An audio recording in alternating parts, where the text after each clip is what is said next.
اور آپ کو یہ بتائیں، راولپنڈی کی انسداد دہشت گردی عدالت میں 26 نومبر احتجاج پر تھانہ صادق آباد میں درج مقدمے کی سماعت ہوئی۔ عدالت نے علیمہ خان کی حاضری معافی کی درخواست مسترد کر دی اور وارنٹ گرفتاری دوبارہ جاری کر دیے ہیں۔ کیس کی سماعت کل تک کے لیے ملتوی کر دی گئی ہے۔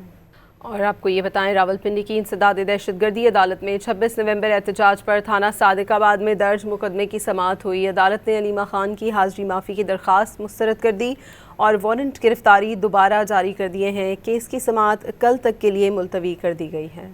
اور آپ کو یہ بتائیں، راولپنڈی کی انسداد دہشت گردی عدالت میں 26 نومبر احتجاج پر تھانہ صادق آباد میں درج مقدمے کی سماعت ہوئی۔ عدالت نے علیمہ خان کی حاضری معافی کی درخواست مسترد کر دی اور وارنٹ گرفتاری دوبارہ جاری کر دیے ہیں۔ کیس کی سماعت کل تک کے لیے ملتوی کر دی گئی ہے۔